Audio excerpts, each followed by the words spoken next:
Hey guys, Shanto here. So finally Motorola ঘুম ভেঙেছে এবং তারা অনেকদিন পরে মিড বাজেট ক্যাটাগরির মধ্যে খুব ভালো একটি দুর্দান্ত স্মার্টফোন নিয়ে হাজির হয়ে গিয়েছে। প্রায় কয়েক বছর ধরে মিড বাজেট ক্যাটাগরিতে Xiaomi খুব ভালো ভালো স্মার্টফোন অফার করছিল আমাদের এবং বিগত বছরে Realme-র নামটি এর সাথে যোগ হয়েছিল, কিন্তু আর কোনো স্মার্টফোন ব্র্যান্ডকে আমরা খুব ভালো স্পেসিফিকেশনের সাথে এই বাজেট ক্যাটাগরির মধ্যে দেখতে পাইনি। So মোটোরোলার Moto One Fusion plus ফোনটি হচ্ছে গিয়ে খুব দুর্দান্ত একটি স্মার্টফোন 17,000 রুপির মধ্যে। সো এই বাজেটের মধ্যে মোটোরোলা আমাদেরকে অফার করছে 5,000 mAh এর মতো হিউজ ব্যাটারি, এর সাথে নচ অথবা পাঞ্চহোল ছাড়া একটি ডিসপ্লে। সো আজকের এই ভিডিওতে মোটোরোলার ওয়ান ফিউশন প্লাস স্মার্টফোন সম্পর্কে সম্পূর্ণ ডিটেলসে জানাচ্ছি আপনাদের।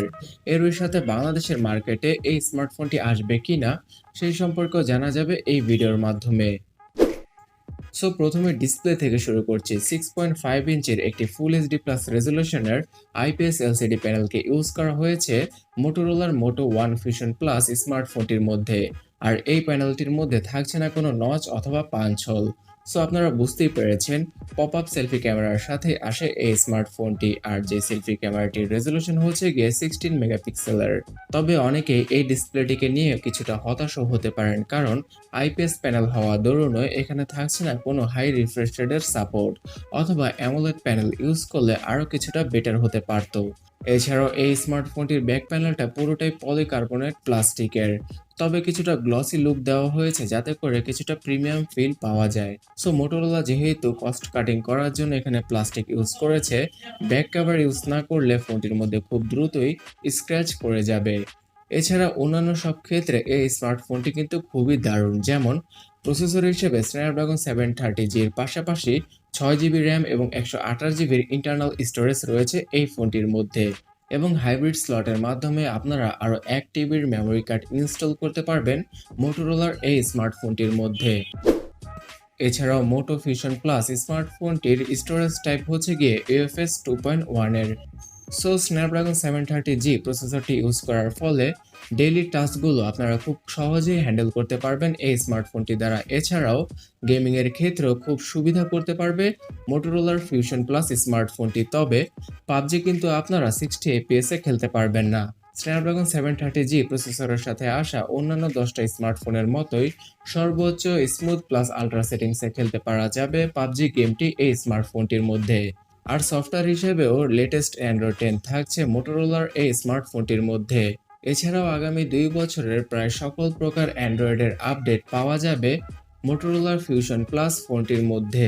এবং এখানে আপনাদের আরও একটা জিনিস মেনশন করে দিতে চাই, এই বাজেটের মধ্যে থাকা সবগুলো Xiaomi এবং Realme-র ফোনগুলোর মধ্যে ইউআই বেস অ্যাড থাকে। তাছাড়াও ফোনগুলোর মধ্যে প্রি-ইনস্টল করা থাকে অনেক ব্লুটুথ, যেটা কিনা মোটোরোলার এই স্মার্টফোনটির মধ্যে একদমই নেই। এছাড়াও এই ফোনটি যখন আপনি ইউজ করবেন তখন অনেকটা স্টক অ্যান্ড্রয়েডের স্বাদ পাবেন, কারণ এখানে কোনো কাস্টম স্ক্রিন ইউজ করেনি মোটোরোলা। আর ক্যামেরা সেকশনে এই ফোনটার মধ্যে দারুণ ক্যামেরা সেটআপ রয়েছে। 64 মেগাপিক্সেলের কোয়াড ক্যামেরা সেটআপ থাকছে এই ফোনটির রিয়ার প্যানেলে।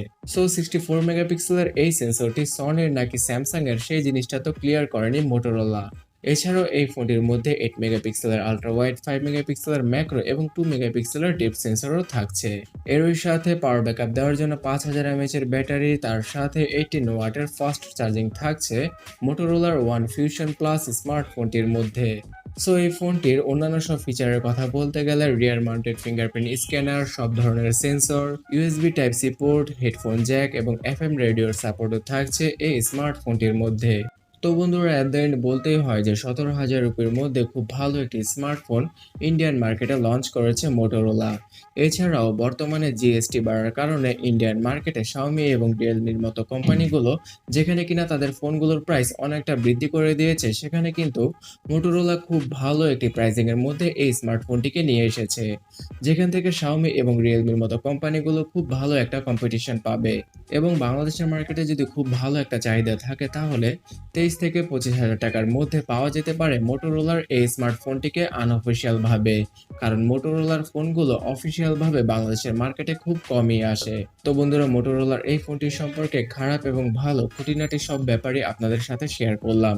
তো এই ফোনটিকে নিয়ে আপনার মতামত অবশ্যই আমাকে নিচে কমেন্ট সেকশনে জানাতে ভুলবেন না। আর ভিডিও ভালো লাগলে ওই যে আগের কাজটাই করুন, লাইক করে দিন এবং চ্যানেলে নতুন হলে সাবস্ক্রাইব করে এই চ্যানেলের সাথে যুক্ত হয়ে যান। তো দেখা হচ্ছে পরবর্তী ভিডিওতে। টাটা।